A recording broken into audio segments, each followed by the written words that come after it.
Painted, Painless Learning. Hello students, કેમ છો બધા? મજામાં? હવે આજે આપણે એક નાનો એવો પહેલા પ્રશ્ન જોવાનો છે અહીંયા આગળ કે જે બળ છે એના એકમો, બળના આપણે એકમોની વાર્તા કરવાની છે. અહીંયા આગળ બળ હોય, ચલને બાપા ચલને, ઓકે, બળ હોય એના એકમો જોવાના છે. આમાંથી ઘણા બધા ટૂંક જવાબી પ્રશ્નો અથવા 1 માર્કના પ્રશ્નો પૂછાય છે. ફટાફટ આ ટોપિકને આપણે હમણાં પૂરા કરી દઈશું. ધ્યાનથી જોજો. અહીંયા આગળ બળના એકમો એટલે કયા એકમોની વાત થાય છે? તો કે એક એકમ હોય એને બોલાય એસઆઈ એકમ, એક એકમ હોય એને બોલાય એસઆઈ એકમ અથવા એમકેએસ એકમ બોલાય, એમકેએસ. અને આ જ પ્રમાણે બીજો એકમ હોય એને બોલાય સીજીએસ એકમ, સીજીએસ એકમ. રેડી? સર, આ એસઆઈ એકમ એટલે કોની વાત થઈ છે અહીંયા આગળ? તો કે આની વાત થઈ ગઈ છે અહીંયા આગળ. આને બોલાય મીટર. આને શું બોલાય? મીટર. આને બોલાય કિલોગ્રામ. આને બોલાય સેકન્ડ. ફરી વાર બોલું છું, metre, kilogram, second. Metre, kilogram, second. આનાથી બીજા નાના એકમો જોવાના છે. આ નાનો એકમ કહેવાય. આની કરતા કેવો એકમ કહેવાય? તો કે નાનો એકમ કહેવાય. આની કમ્પેરિઝનમાં આ નાના એકમ છે. સર, કેવી રીતે નાના એકમ છે? તો કે અહીંયા મીટર હતો તો અહીંયા સેન્ટીમીટર આવે. મીટરની બદલે શું આવે અહીંયા આગળ? સેન્ટીમીટર. અહીંયા કિલોગ્રામ હતો તો અહીંયા ગ્રામ આવશે. અને સેકન્ડ હોય તો સેકન્ડ જ આવશે. સેકન્ડ થી નાનું કરવું બહુ મુશ્કેલ છે એટલે સેકન્ડ ને સેકન્ડ જ રાખવામાં આવે છે. તો આ બેઝિકલી સ્ટાન્ડર્ડ એકમ છે. આ સ્ટાન્ડર્ડ એકમ, એસઆઈ એકમ એટલે સ્ટાન્ડર્ડ યુનિટ કહેવાય એને, બરાબર? એમકેએસ પદ્ધતિ કહેવાય અને આ પદ્ધતિને બોલાય સીજીએસ પદ્ધતિ. તો અહીંયા આગળ આપણે બળના એકમની વાત કરવી હોય, બળના એકમ, તો બળનું સૂત્ર ખબર હોવી જોઈએ. બળ બરાબર શું થાય? તો કે માં. બળ બરાબર શું થાય? તો કે માં. આ તો બધા લોકોને ખબર હશે અહીંયા આગળ. તો અહીંયા આગળ આપણે દળનો એકમ લેવાનો. દળનો એકમ કયો હોય? તો કે કિલોગ્રામ. અને એ જ પ્રમાણે પ્રવેગ એનો એકમ કયો હોય? તો કે મીટર પ્રતિ સેકન્ડ સ્ક્વેર. મીટર પ્રતિ સેકન્ડ સ્ક્વેર. તો અહીંયા આગળ આપણો આ એકમ આવી ગયો. કયો એકમ બોલાય? તો કે આને બોલાય એસઆઈ એકમ. આનું બીજું નામ છે, અથવા આનું બીજું નામ છે, જો આ એકમને આટલું બધું મોટું ના લખવું હોય તો આનું બીજું નામ છે ન્યૂટન. આનું બીજું નામ શું છે? ન્યૂટન. અથવા આનું બીજું નામ શું છે? તો કે ન્યૂટન. યા તો એમ બોલો કિલોગ્રામ મીટર પ્રતિ સેકન્ડ સ્ક્વેર અથવા ન્યૂટન. ઓકે. પેઇન્ટેડ એપ્લિકેશન ધોરણ 6 થી 12ના વિદ્યાર્થીઓ માટે અપડેટ થઈ ચૂકી છે. આ એપ્લિકેશનમાં શું છે? બધા જ વિષયના વિડીયોઝ છે. ગુજરાતની બેસ્ટ ફેકલ્ટી દ્વારા લાઈવ લેક્ચર્સ છે. આઈએમપી પ્રશ્ન છે, ટેસ્ટ સિરીઝ છે અને ગુજરાતના તમામ વિદ્યાર્થીઓ સાથે તમે તમારી કમ્પેરિઝન કરી શકો છો. ગેમિફિકેશન છે અને બીજું ઘણું બધું. તો તમે એપ્લિકેશન ડાઉનલોડ ન કરી હોય તો ડિસ્ક્રિપ્શનમાં લિંક આપી છે. હમણાં જ પ્લે સ્ટોર ઉપર જાઓ અને એપ્લિકેશન ડાઉનલોડ કરો. ઘરે બેઠીને સરસ મજાનું ગુજરાતની જોરદાર ફેકલ્ટી સાથે ભણો, સારા માર્ક્સે પાસ થાઓ. માની લઈએ કે હવે આપણે બળ છે એનો થોડા નાના એકમ જોવા. તો ફરી વાર એનું સૂત્ર લખી દો. બળ બરાબર ma. બળ બરાબર શું લખી દો? તો કે ma. એમ એટલે કોની વાત થાય છે? તો કે દળની વાત થાય છે. અને દળને શેમાં માપવાનું? કિલોગ્રામમાં. આમાં કિલોગ્રામમાં નથી માપવાનું, આમાં થોડા નાના એકમમાં માપવાનું. એટલે માપવાનું ગ્રામમાં. શેમાં માપશો? આમાં ગ્રામમાં. તો અહીંયા આગળ જો કિલોગ્રામ હતો તેની બદલે અહીંયા શું આવશે? તો કે ગ્રામ. પછી એ એટલે પ્રવેગ થાય. પ્રવેગમાં બે વસ્તુ આવે, મીટર એ આવે અને સેકન્ડનો સ્ક્વેર એ આવે. તો આ બાજુ મીટર લેવાનું, પહેલી બાજુ મીટર લેવાનું કે સેન્ટીમીટર? તો કે સેન્ટીમીટર. તો અહીંયા થઈ જશે સેન્ટીમીટર અને છેદમાં સેકન્ડ તો સેકન્ડ જ રહેતો, સેન્ટીમીટર સ્ક્વેર કહેવાય. તો ગ્રામ સેન્ટીમીટર પ્રતિ સેકન્ડ સ્ક્વેર. આમાં બોલાય કિલોગ્રામ મીટર પ્રતિ સેકન્ડ સ્ક્વેર. ગ્રામ સેન્ટીમીટર પ્રતિ સેકન્ડ સ્ક્વેર. આને બોલાય ન્યૂટન, આને બોલાય ડાઇન. આને બોલાય ડાઇન. બરાબર? આપણે વાત કરી હતી ને ડાઇનની. ડાઇન અથવા ડાયન જે લખો એ બરાબર, બે સરખી જ વસ્તુ છે. આને બોલાશે ડાઇન. ચાલ ચાલ, ઓકે. આને બોલાય ડાઇન. તો અહીંયા આગળ આપણી પાસે બે એકમ આવી ગયા. યા તો એમ બોલાય કિલોગ્રામ મીટર પ્રતિ સેકન્ડ સ્ક્વેર, યા તો એમ બોલાય ગ્રામ સેન્ટીમીટર પ્રતિ સેકન્ડ સ્ક્વેર. આટલું બધું ના બોલવું હોય તો બોલાય ન્યૂટન, ને આટલું બધું ના બોલવું હોય તો બોલાય ડાઇન. તો સર આ બેનો કઈક સંબંધ તો હશે ને? આ બેનો શું હશે સંબંધ? તો કે સંબંધ છે ને. કેવી રીતે સંબંધ તારવવાનો? તો કે હમણાં તારવી દઈએ આપણે. કેવી રીતે તારવવાનો? તો કે નેક્સ્ટ પેજમાં જઈએ એટલે આનો સંબંધ હમણાં તારવી લઈએ. તો 1 ન્યૂટન હોય તો કેટલી ડાઇન થાય? ચાલ ને, શું પ્રોબ્લેમ છે? ઓકે, 1 ન્યૂટન હોય તેમાં કેટલી ડાઇન હોય? ચલો, જે લોકોને ખબર હોય ફટાફટ ટાઈપ કરીને જવાબ આપો. 1 ન્યૂટન હોય એની બરાબર કેટલી ડાઇન થાય? 1 ન્યૂટન હોય એમાં કેટલી ડાઇન થાય? 1 ન્યૂટન બરાબર કેટલી ડાઇન? ડાયન નથી, આ ડાઇન છે. ઓકે, ડાઇન 10 ખાલી 6 ડાઇન, ખોટી વાત છે. 5 ડાઇન, 5 નહીં, હું માનું છું ત્યાં સુધી 10 ની 5 કહેતા હશે. 10 ની 5, 19 ખોટો જવાબ છે. 10 ની 5 ડાઇન થાય 1 ન્યૂટન, એટલે એમ બોલાય કે 10 ની 5 ડાઇન. આમ ના બોલવાય, તને એમ બી બોલાય કે 1 ન્યૂટન બરાબર 10 ની 5, એટલે 1 ની પાછળ 5 0. શું પ્રોબ્લેમ ત્યાં ને? ચલ ને બેટા. ઓકે ઓકે ઓકે, 10 ની 5 એટલે 5 0 લગાવવાના 1 ની પાછળ. આટલી ડાયન થાય. આટલી શું થાય? તો કે ડાયન થાય. સર આ કેવી રીતે આવી? તો કે સમજાવી દો. બહુ ઈઝી વસ્તુ છે. હમણાં જ આપણે વાત કરીએ એ પ્રમાણે કે 1 ન્યૂટન એટલે એમ લખી શકાય 1 કિલોગ્રામ મીટર પ્રતિ સેકન્ડ સ્ક્વેર. લખી શકાય? તો કે યસ, લખી શકાય ને સર? ચલો, આ લખી શકાય. તો હવે આ બધા એકમો છે ને આપણે ફેરવવાના છે. કેવી રીતે ફેરવવાના? તો કે એકડાને એમને એમ રહેવા દો. કિલો એટલે શું કહેવાય? તો કે 1000 કહેવાય. કિલો એટલે 1000 કહેવાય. કિલો એટલે શું કહેવાય સર? તો કે 1000 કહેવાય. ગ્રામ હોય ને એમને એમ રહેવા દઈએ. ગ્રામ ને એમને એમ રહેવા દઈએ.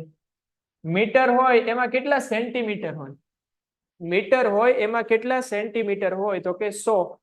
મીટરમાં કેટલા સેન્ટીમીટર હોય? તો કે 100. તો અહીંયા લખી શકાય 100 સેન્ટીમીટર. આ મીટર ની બદલે આપણે લખી દીધું 100 સેન્ટીમીટર. અને છેદમાં હજી શું લખેલું છે? સેકન્ડ નો સ્ક્વેર. રેડી? તો જો આપણી પાસે આનો ગુણાકાર લેશો તો 1000 ગુણ્યા 100 ગુણ્યા 1, એટલે અહીંયા આવી જશે 1 લાખ. 1 લાખ. પછી આવશે ગ્રામ, પછી આવશે ગ્રામ, પછી આવશે સેન્ટીમીટર, તો કે સેન્ટીમીટર, ને પછી આવશે સેકન્ડ નો સ્ક્વેર. અને ગ્રામ સેન્ટીમીટર પ્રતિ સેકન્ડ સ્ક્વેર હોય એનું તો નામ હમણાં આપણે જ પાડ્યું હતું. શું નામ થાય? તો કે ડાઇન. એનું નામ શું થાય? ડાઇન. અને આને એમ બોલાય કે 10 ની 5 ઘાત. કોનો જવાબ આવ્યો? તો કે 1 ન્યૂટન નો. તો 1 ન્યૂટનમાં કેટલી ડાઇન ભેગી થયેલી હોય? તો કે 10 ની 5. 1 ન્યૂટન હોય એમાં કેટલી ડાઇન ભેગી થયેલી હોય? 10 ની 5. ઓકે, 1 ન્યૂટન હોય એમાં કેટલી ડાઇન હોય? 10 ની 5. જેવી રીતે એક ડઝન હોય એમાં કેટલી વસ્તુ હોય? 12. 1 ડઝન એમાં કેટલી વસ્તુ હોય? 12. એવી જ રીતે યાદ રાખી લેવાનું કે 1 ન્યૂટન હોય એમાં કેટલી ડાઇન ભેગી થાય? તો કે 10 ની 5 ડાઇન. ન્યૂટન કેવો એકમ છે? તો કે નોર્મલ સ્ટાન્ડર્ડ એકમ છે. બરાબર, સ્ટાન્ડર્ડ એકમ. એનો નાનો એકમ કયો થાય? તો કે ડાઇન થાય. ઓકે, કોઈ ડાઉટ અહીંયા? ચલો, એટલે સુધી ક્લિયર હોય તો ફટાફટ લખી દો. મોજ મોજ મોજ. એટલે આપણે આગળ વધીએ. આ પ્રશ્ન આપણો પૂરો થઈ ગયો કે બળના એકમો છે સમજાવો. બળના એકમો, એકમ નથી બોલતો, એકમો. એટલે એનો મુખ્ય એકમ કયો છે અને બીજાના નાના એકમો કયા છે? બરાબર, એની આપણે વાર્તા. એટલે એકમો તો ખાલી એક જ છે. એક તો ન્યૂટન ને બીજો નાનો એકમ છે. બસ આ બેની વાર્તા કરવાની છે. ઓકે, ડન છે. ચલો આપણે હવે આગળના પ્રશ્ન તરફ આગળ વધીએ. અહીંયા આગળનો પ્રશ્ન, નેક્સ્ટ પ્રશ્ન તરફ આગળ વધીએ. અહીંયા આગળ ચલો નેક્સ્ટ પ્રશ્ન આપણને એવું કહે છે કે પદાર્થની પ્રવેગી ગતિ થવા માટે તેના પર બાહ્ય બળ લાગવું જરૂરી છે. પદાર્થની પ્રવેગી ગતિ થવા માટે બાહ્ય બળ લાગવું જરૂરી છે. સર આ કેવી રીતે ખબર પડે? તો કે નાનું એવું સૂત્ર લગાવવાનું, F બરાબર માં.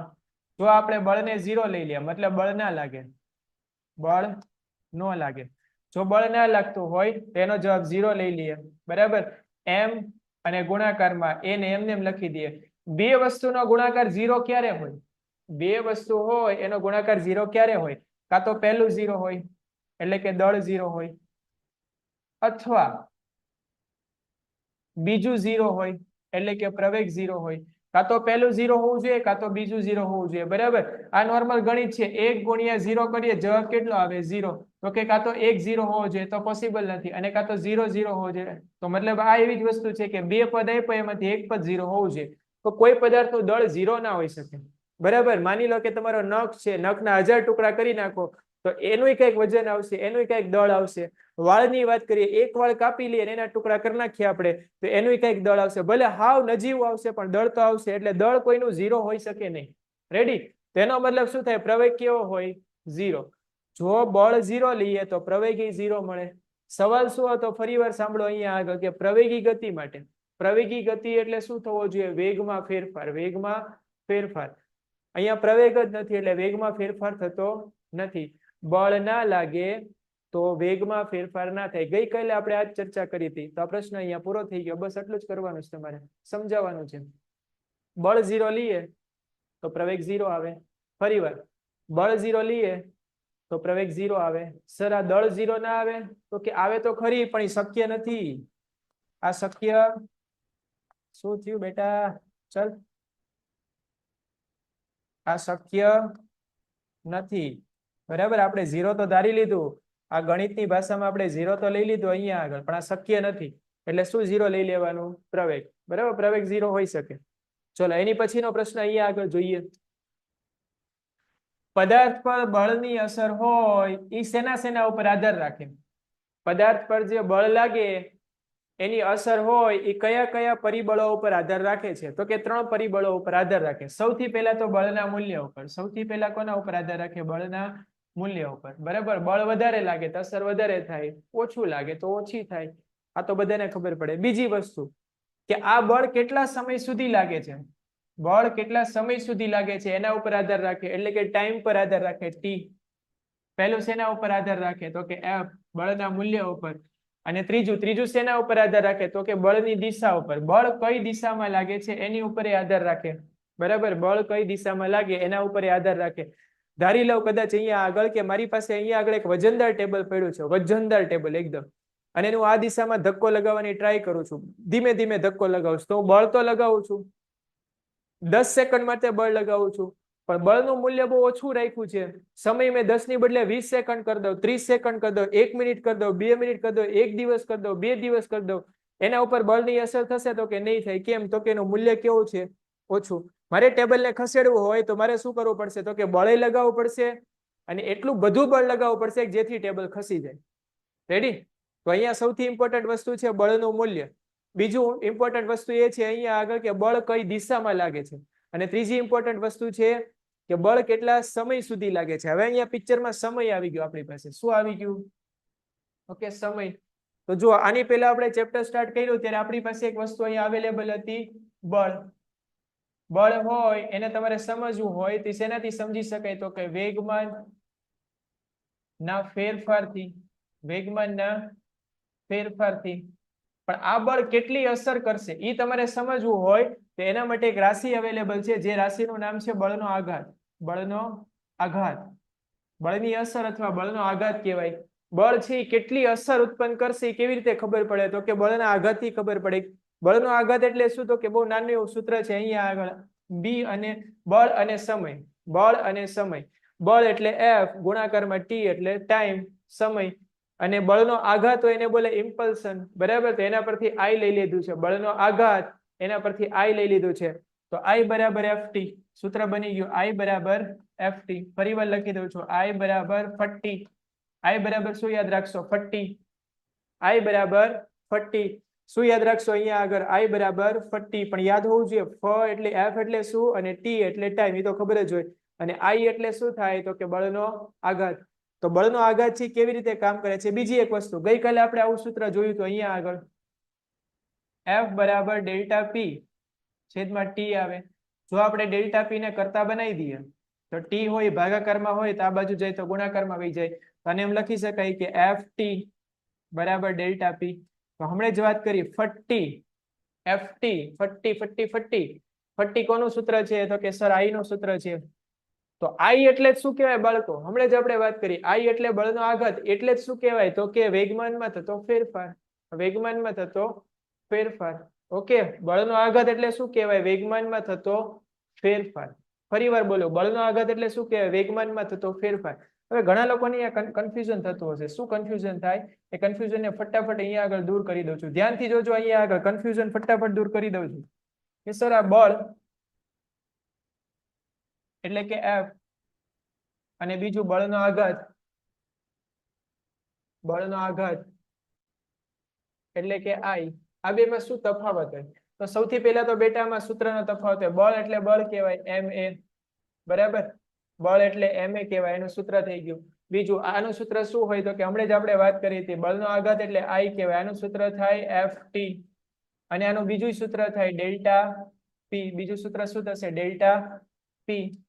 આનું બીજું સૂત્ર બનશે અહીંયા આગળ ડેલ્ટા પી. એની સિવાય વાત કરીએ અહીંયા આગળ કે બળ છે કેવી રીતે મળે?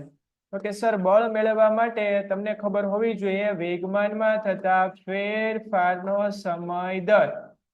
બળ એટલે વેગમાનમાં થતા ફેરફારનો સમય દર. અને બળનો આઘાત એટલે શું થાય? તો કે સર આના પરથી જ ખબર પડે. ખાલી શું જોવાનું? વેગમાનમાં થતો ફેરફાર. તો કે બળનો આઘાત. બળનો આઘાત કેટલો હોય? તો કે જે વેગમાનમાં થતો ફેરફાર હોય એટલો જ હોય ખાલી. બરાબર, આમાં સમયને પિક્ચરમાં લાવવાનું નથી. બીજી એક વસ્તુ અહીંયા આગળ હજી જોઈએ કે આનો એકમ કયો હોય? આનો એકમ એસઆઈ એકમ કયો હોય? તો કે બધાને ખબર હોય કે બળ એટલે શેમાં હોય? તો કે ન્યૂટનમાં હોય. બળનો આઘાત હોય એનો એસઆઈ એકમ કયો હોય?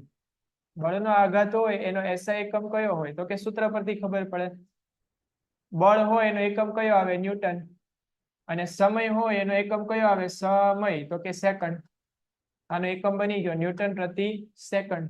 સોરી, ન્યૂટન ગુણાકારમાં સેકન્ડ. આ માઇનસ નથી, બરાબર? આ માઇનસ નથી. ન્યૂટન ગુણ્યા સેકન્ડ અથવા ન્યૂટન ડોટ સેકન્ડ આવી રીતે લખવાનું. આ ગણિત નથી એટલે વચ્ચે માઇનસ લાવજો. ન્યૂટન ઇન્ટુ સેકન્ડ, ન્યૂટન ગુણ્યા સેકન્ડ, ન્યૂટન સેકન્ડ, કઈ પણ વાંચી શકાય આને. ઓકે ઓકે, ચલો ફરી વખત આ જ વસ્તુ છે અને આપણે બીજા કલરમાં કન્વર્ટ કરી દઈએ.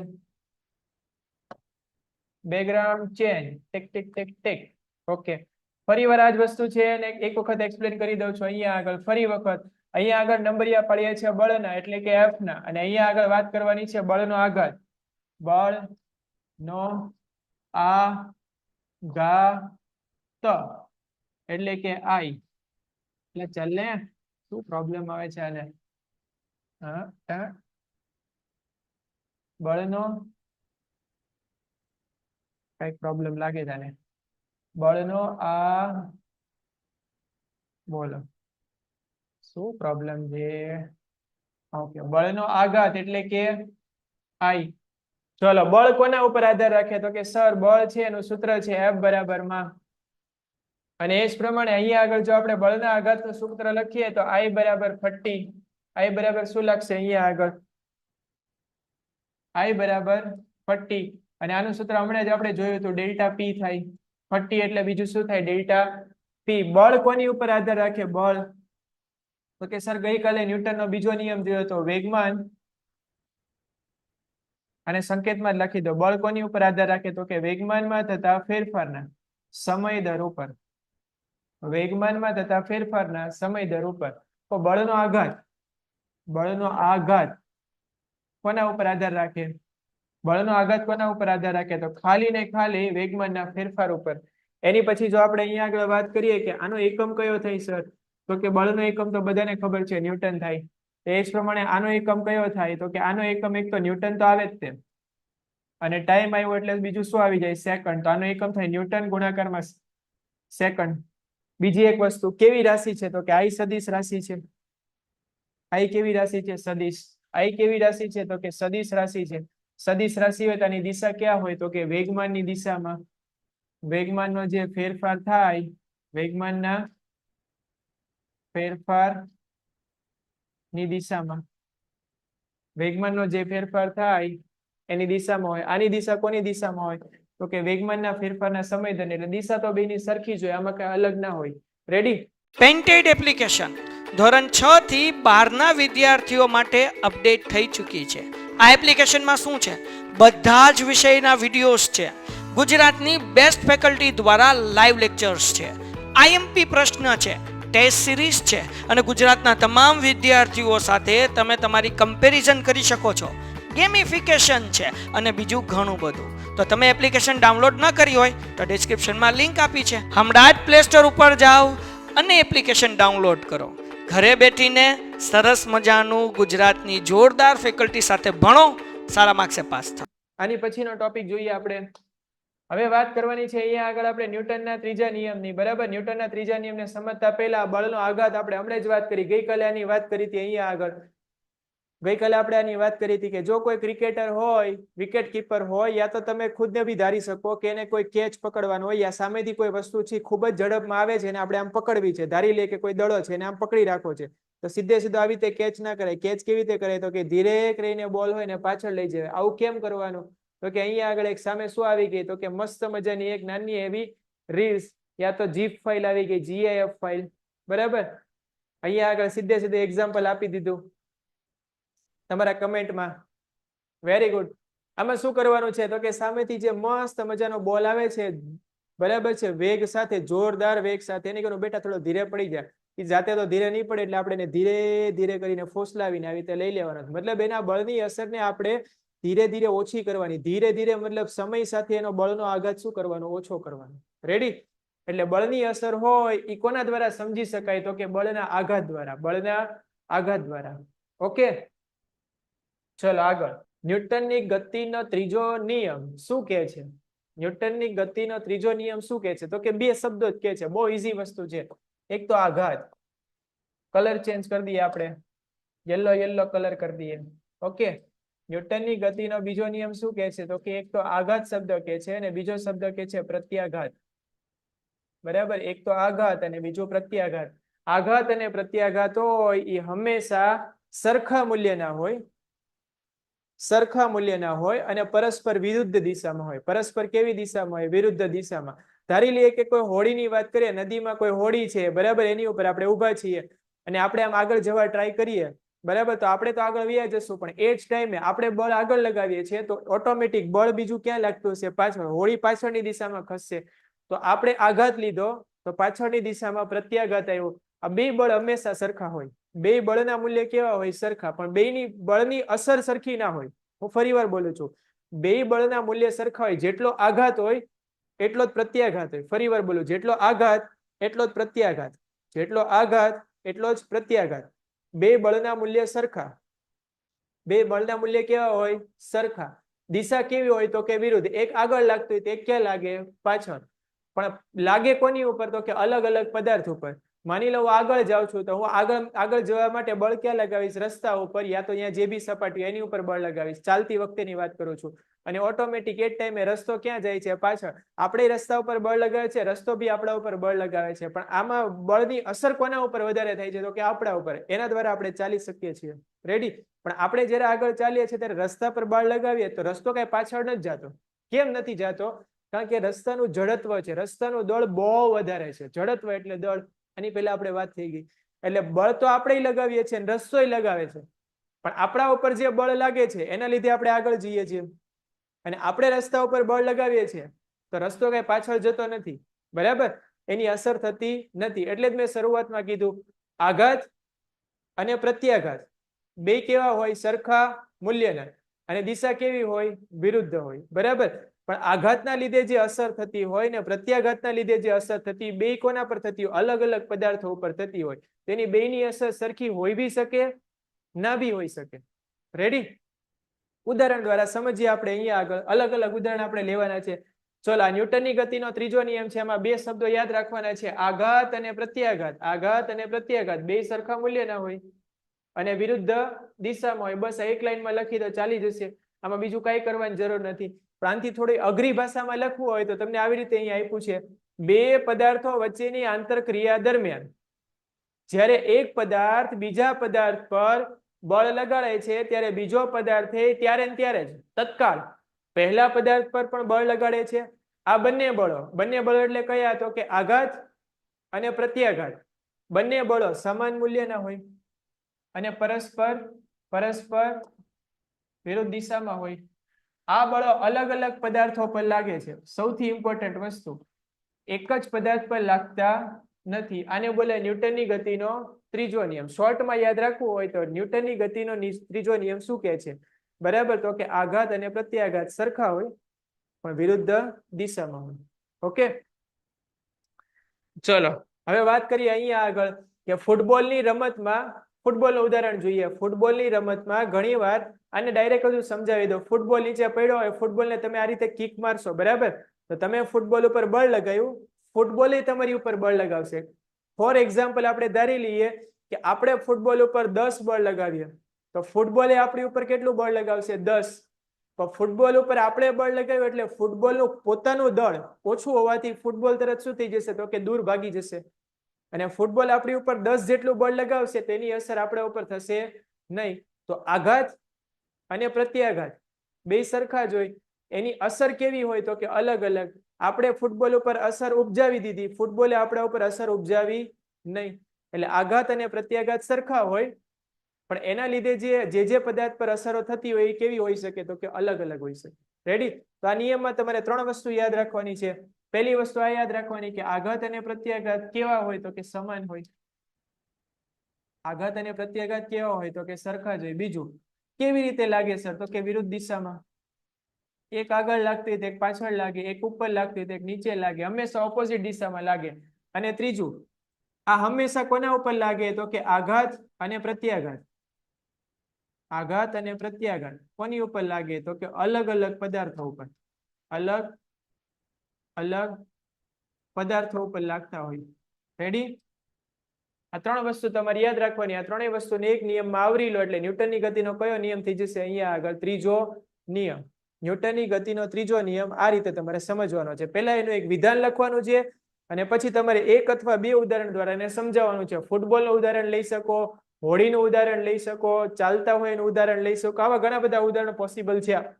ચલો, એક સ્પ્રિંગનું ઉદાહરણ આપ્યું છે અહીંયા આગળ.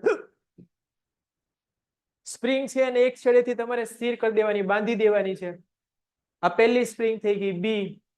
વચ્ચે આવી રીતે લોક કરી દેવાની છે. બરાબર? કોઈ વસ્તુ દ્વારા એને લોક કરી દેવાની છે. અને અહીંયા આગળ બીજી સ્પ્રિંગ લેવાની છે એ નામની અને એને આ બાજુથી ખેંચવાની છે. જો આ સ્પ્રિંગને તમે ખેંચશો, જો આ સ્પ્રિંગ છે એને તમે અહીંથી ખેંચશો, રેડી? તો આ બાજુ બળ લગાવો છો તમે, તો એ જ ટાઈમે સ્પ્રિંગ ઉપર આ બાજુ બળ લાગશે. બરાબર? આ બાજુ આપણે બળ લાગે એને F A કહી દઈએ, આઘાત. તો આ બાજુ જે બળ લાગતું હશે આ બાજુ એને FB કહેવાનું. બંને બળો કેવા હશે તો કે સરખા હશે. બંને બળો કેવા હશે? સરખા હશે. ઓકે, એટલે એમ બોલી શકાય બંને બળો તો સરખા છે પણ એક બળ માઇનસ લઈ લેવાનું. એટલે માઇનસ બળ લેવાનું કારણ એ છે કે આ બળની દિશા જો આપણે આ લેતા હોય તો આ બળની દિશા આ આવે. એક બળને આપણે આમ લેતા હોય તો બીજું આમ આવે. આ પ્લસ થઈ ગયું, આ માઇનસ થઈ ગયું. બરાબર? પ્લસ અને માઇનસ એવું દર્શાવે છે કે દિશા કેવી છે? ઓપોઝિટ છે, વિરુદ્ધ દિશા. ચલો, એની પછી નેક્સ્ટ, ન્યૂટનની ગતિના નિયમનું વૈધાનિક વિકલ્પ લખો. વૈકલ્પિક વિધાન લખો. રેડી? વૈકલ્પિક વિધાન. દરેક ક્રિયાબળ, જો અહીંયા આગળ શબ્દો ફેરવી નાખ્યા છે, વાર્તા એની એ છે, ખાલી શબ્દો ફેરવ્યા છે. જૂનો અને જૂનો માલ છે નવા પેકિંગમાં આપે છે. ફરી વાર બોલું છું, જૂનો અને જૂનો માલ નવા પેકિંગમાં આપે છે. હમણાં મેં વાત કરી આઘાત અને પ્રત્યાઘાતની. હવે આઘાતને બોલાય ક્રિયાબળ, આઘાતને બોલાય ક્રિયાબળ, અને જે પ્રત્યાઘાત હોય એને બોલાય પ્રતિક્રિયાબળ. એ જ વાર્તા ફરીવાર કરવાની. દરેક ક્રિયાબળ સામે સમાન મૂલ્યનું અને વિરુદ્ધ દિશામાં પ્રતિક્રિયાબળ લાગે છે. તદ ઉપરાંત ક્રિયાબળ એટલે કે આઘાત અને પ્રતિક્રિયાબળ એટલે કે પ્રત્યાઘાત હંમેશા જુદી જુદી વસ્તુઓ પર લાગે છે.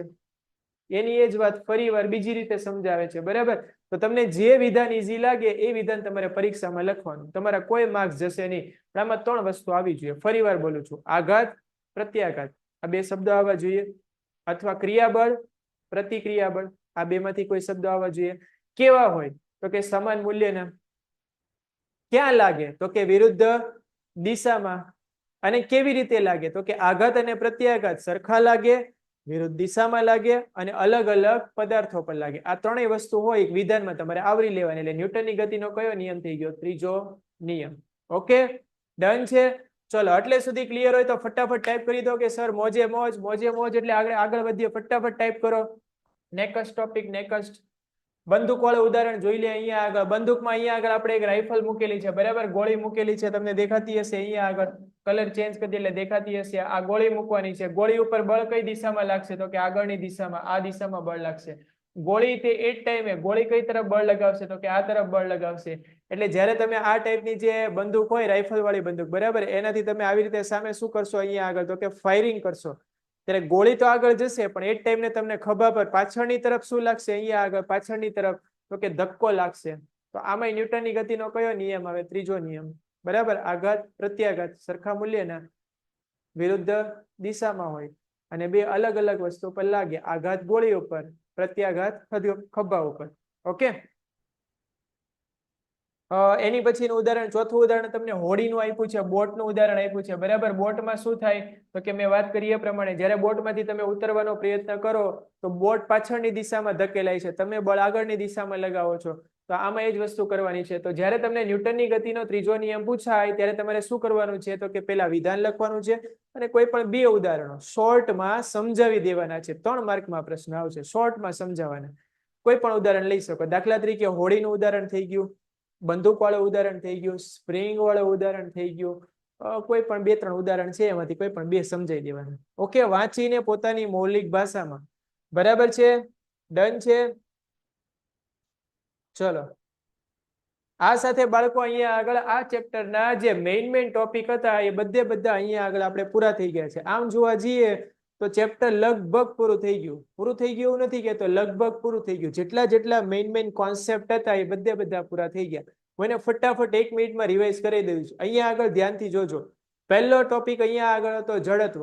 પહેલો ટોપિક કયો હતો અહીંયા આગળ? જડત્વ. કોણે વાર્તા કરી હતી? તો કે ગેલેલિયોએ. કોણે કરી હતી? ગેલેલિયોએ.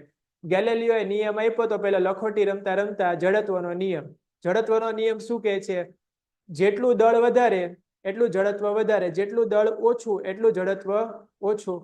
પછી થોડા વર્ષ પછી ન્યૂટન ચાચા એવા, એણે ન્યૂટનની ગતિનો પહેલો નિયમ આપી દીધો. ન્યૂટનની ગતિનો કયો નિયમ આપ્યો? પહેલો. એણે કીધું કે અવસ્થા ના બદલાય, અવસ્થા ના બદલાય. ચલો, એની પછી ન્યૂટન ચાચાની વાત કરીએ. ન્યૂટન ચાચાએ પહેલા નિયમ આપ્યો અહીંયા આગળ, પહેલો નિયમ. એણે કીધું કે અવસ્થા ના બદલાય. ક્યાં સુધી? તો કે બળ ના લાગે ત્યાં સુધી. બરાબર. પછી બીજા નિયમમાં એવું કીધું કે ચલો આ તો વાર્તા બરાબર હતી કે બળની સમજૂતી આપી દીધી, હવે મારે જાણવું છે કે બળ કેટલું લાગે છે, એનું કંઈક સૂત્ર હોવું જોઈએ. તે સૂત્ર તારવવા માટે એક કોન્સેપ્ટ હોવો જોઈએ, વેગમાન. વેગમાનનો ફેરફાર ને વેગમાનના ફેરફારનો સમય દર. આ બધી જ વસ્તુને આવરી લેતો ન્યૂટનની ગતિનો કયો નિયમ છે? તો કે બીજો નિયમ છે. ત્રીજા નિયમમાં ખબર પડી ગઈ કે ઓકે બળ લાગે છે તો ખબર પડી ગઈ સૂત્રથી. તેની અસર હોય એ વધારવી હોય ઘટાડવી હોય તો કેવી રીતે ખબર પડે? તો કે એમાં પિક્ચરમાં લાવવો પડે સમયને. બળ કેટલા સમય સુધી લાગે છે એ બેનો ગુણાકાર લઈ લઈએ આપણે તો બળનો આઘાત મળી જાય. એટલે કે બળ છે એની અસર કેવી થવાની છે આપણને ખબર પડી જાય. તો બળનો આઘાત જાણવો જરૂરી છે અહીંયા આગળ. અને એને કઈ રીતે લાગે છે, કઈ દિશામાં લાગે છે, એની વાર્તા કરી હતી ન્યૂટનના ગતિના ત્રીજા નિયમમાં કે હંમેશા કોઈ પણ પદાર્થ ઉપર આપણે બળ લગાવીએ તે આઘાત કહેવાય. અને સામેથી આપણને લાગતું એને શું બોલાય? પ્રત્યાઘાત. બે ઓપોઝિટ હોય પણ આની અસર કેવી હોય? તો કે અલગ અલગ હોઈ શકે. તો આટલા ટોપિક આપણે આ ચેપ્ટરમાં જોવાના હતા. જે મેઇન ટોપિક હતા એ બધા અહીંયા આગળ પૂરા થઈ ગયા છે. Painted, Painless Learning.